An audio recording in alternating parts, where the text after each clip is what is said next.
Alright, lucky us, this will be our fifth and final video over the Chapter 14, Jarrett Chapter 14 vocabulary terms dealing with the 1960s. Alright, let us get started. We are looking at number 67 through, I want to say there's 74, 75, so we have about 3 or 4 slides and we'll be done.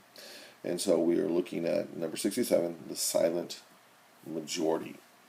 As I'm waiting, there we go, the silent majority. President Nixon, again, keep in mind, President Nixon was elected first in 68 and then again in 72. President Nixon believed that most Americans supported the war effort and referred to those who did as the silent majority. He called them the silent majority because they were the ones who were not out protesting the war. The silent majority, according to Nixon, supported the war effort, but you didn't know that because, again, they weren't out protesting the war, in favor or against it. They were at home working, or they're at home with their families. They're working. They were living the American dream. And so he believed that a large majority of Americans supported the war effort, supported what the government was doing, yet you didn't hear about them that much. Why? Because, again, they were minding their own business, doing their jobs, making America great, and therefore they were silent. Okay? Let's move on to our next one. Number 68, the Pentagon Papers. These classified documents, these are documents, classified documents, a secret, top secret, whatever the case may be, that were published by the newspaper, the New York Times. These Pentagon Papers, as they were collectively known, reported that several presidents before Nixon lied, primarily LBJ. So the Pentagon Papers reported that presidents before Nixon lied, again, predominantly LBJ. And of course it also included JFK and Eisenhower a little bit. Anyway, that the presidents before Nixon lied to the American people about our involvement in Vietnam and the surrounding area. The surrounding area, of course, would be Cambodia and Laos.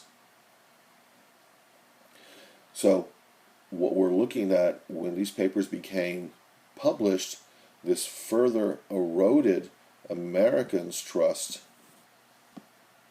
in the government. So we already had a credibility gap that had started under LBJ.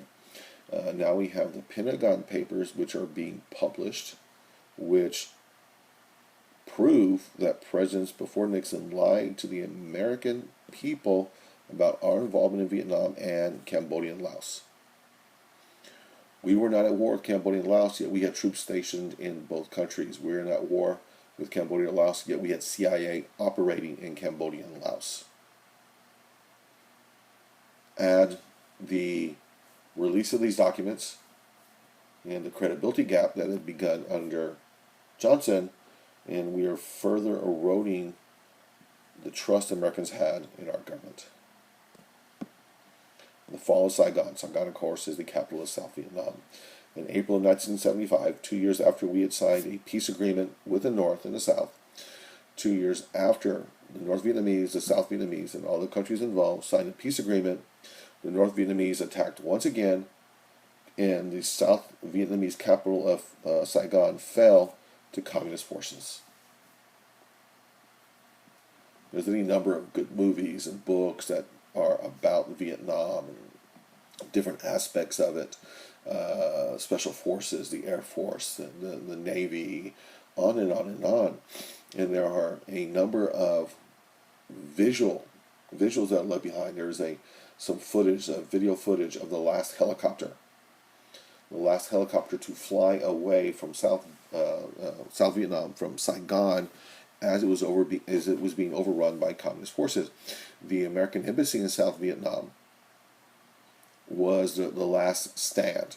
All Americans in the South gathered there, and we were airlifted out by helicopter. And any and all of the South Vietnamese and others who had aided us were being rescued as well. But there is one last one, and there's footage of the helicopter taking off, and left behind are hundreds, thousands of people who had aided the Americans from Cambodia, Laos, South Vietnam, who couldn't get out.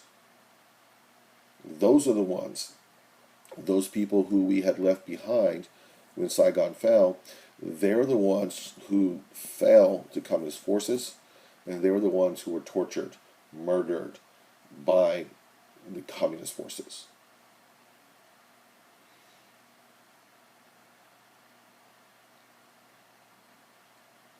There was, well, we'll talk about, and I'll show you some scenes from some movies and some other things. Pol Pot.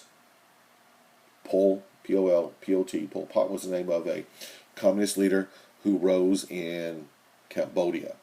He killed 3 million of his own people because of their suspected aid to the Americans during the war. There were millions of South Vietnamese who were rounded up, sent to re-education centers, essentially camps where they'd be tortured or murdered, who were tortured or were just outright killed because of their suspected involvement with America during the war. We're looking at, from the time we left until the dust settles, maybe 7 to 10 million people murdered in Cambodia, Laos, and South Vietnam by communist forces. And we'll talk about this a little bit more in other venues. All right. We have a couple more slides left. We're now going to be looking at the War Powers Resolution. The War Powers Resolution was a congressional attempt to limit the president's power. Now, of course, Nixon, president at this time, Nixon vetoed this, but what did Congress do? They overrode his veto. Keep in mind, Nixon is a Republican. The Democrats have a huge control of Congress at this time. So the War Powers Resolution, which limits the president's power in wartime or the use of the military, was limited by Congress. Now, what it did was set limits on the presidential power in a conflict without a formal declaration of war. Now, who gives that formal declaration of war? Congress. So what it did was it set limits on the president's power in any kind of conflict, like Vietnam, like Korea, unless there is a formal declaration of war. And of course, that can only come from Congress. It also requires the president to inform Congress within 48 hours that he was going to send troops to fight overseas. So, if President Obama were to send troops today overseas, he has 48 hours to inform Congress, or at least congressional leaders. Then, if within 60 days Congress does not approve of the use, so President Obama sends troops today to wherever, okay, it doesn't matter, any country, Iran. Within 48 hours, he must tell Congress this is what he did. And in 60 days, Congress must either approve or disapprove. If Congress does not approve of the use of those forces, then the president must withdraw them within 30 days. That's a horrible zero. That's not helping a whole lot. Within 30 days. So, the president's power in a non-declaration of war conflict is limited. The president can send troops anywhere on the planet, but he must inform Congress within 2 days. And Congress has 60 days to approve or disapprove of that use. If the Congress does not approve, then the president must withdraw those troops, and he will have an additional 30 days to do so. So essentially, from the day the president sends troops overseas, he has 90 days to use troops before he must bring them back, unless Congress approves of that action. The Beat Generation. The 1950s writers rebelled against the conformity of their era. And of course, the 1950s were a huge period of time of American economic growth, American economic strength. As that rebellion against that concept, as that movement spread across the nation, it showed a carefree, often reckless, and fresh approach to literature. So, our music changed during the 60s from the Beatles singing "She Loves You, Yeah, Yeah, Yeah" to "Die Piggy Die," another Beatles song in the late '60s. From the clean-cut look of the British invasion, it changed dramatically to Woodstock. And we'll see some images of these things again if we haven't seen them already. Literature was the same.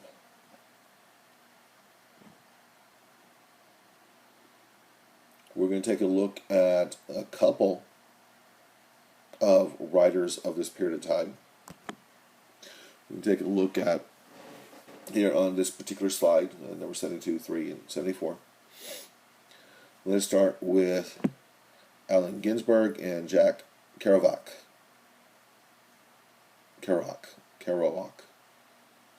Allen and Jack. Two of the founders of the Beat Generation. They, the Beat Generation, opposed the norms of the 1950s, the conventions, the normal conventions of the 1950s.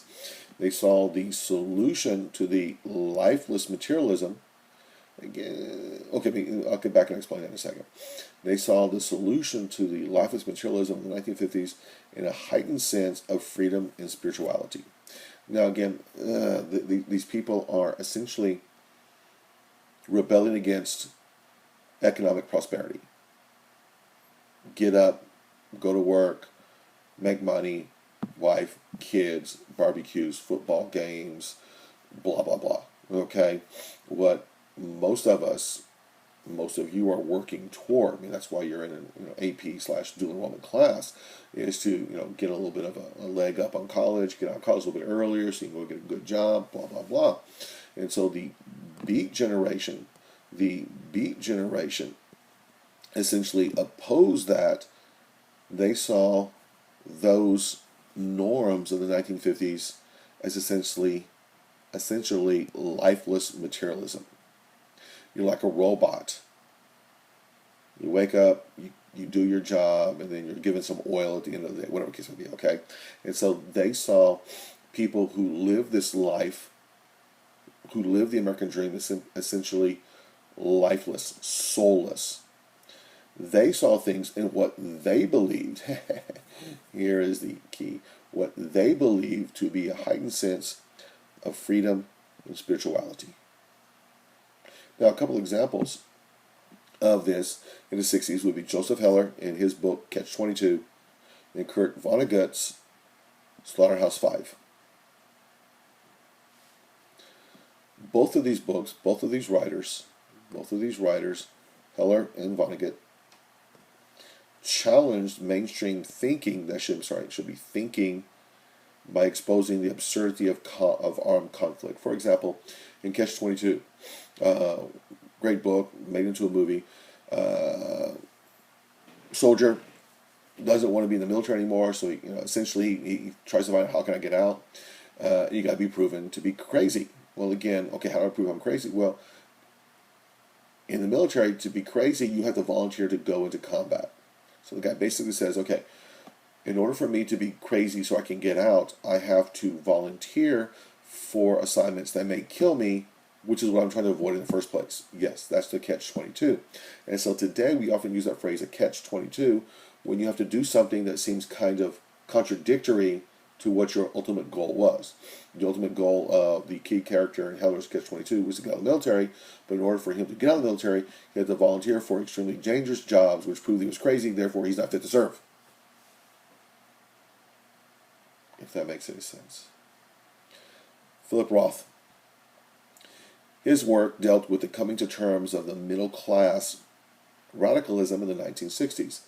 So his books dealt with the coming to terms with the middle class radicalism of the 1960s. And so again, this radicalism would be sort of a rejection of the establishment, the credibility gap, which we talked about earlier, as more and more people became more and more alarmed with what our government was doing.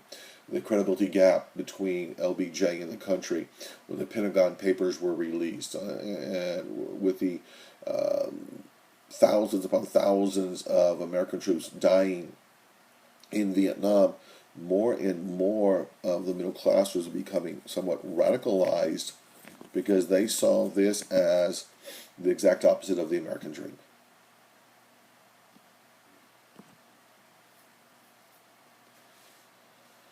And I do believe we have one last one.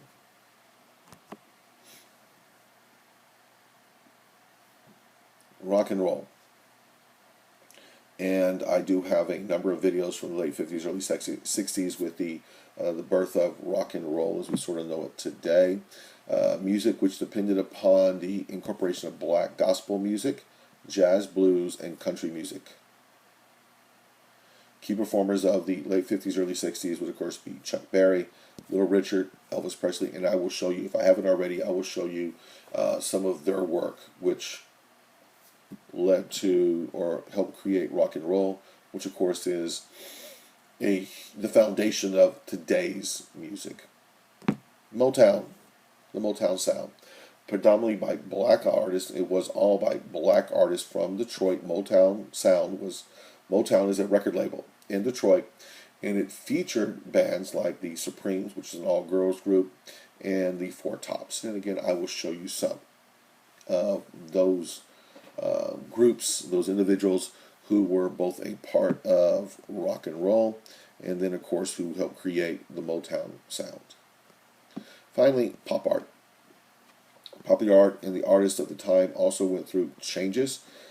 Jackson Pollock, Mark Rothko, Andy Warhol, Jasper Johns, Roy Lichtenstein created a new art based on abstract concepts and expressions. Now, I'm not a connoisseur of art. I will show you some examples of some of the works by some of the people right there. But what this goes to illustrate as pop art, as music, as literature, as we saw in the previous slide, is changing. America's changing. Now, is the average American changing because of what he sees, what he hears, what he reads, or is what he sees and he hears and he reads changing because the American is changing? America that saw the end of 1950 is vastly different than the America that sees the beginning of 1970. And all of these things help lead to that evolution, if you will. All right. I believe we are done. We have just finished. Yay. As I am waiting, there we go. We have just finished part 5 of the chapter. And those are the vocabulary terms.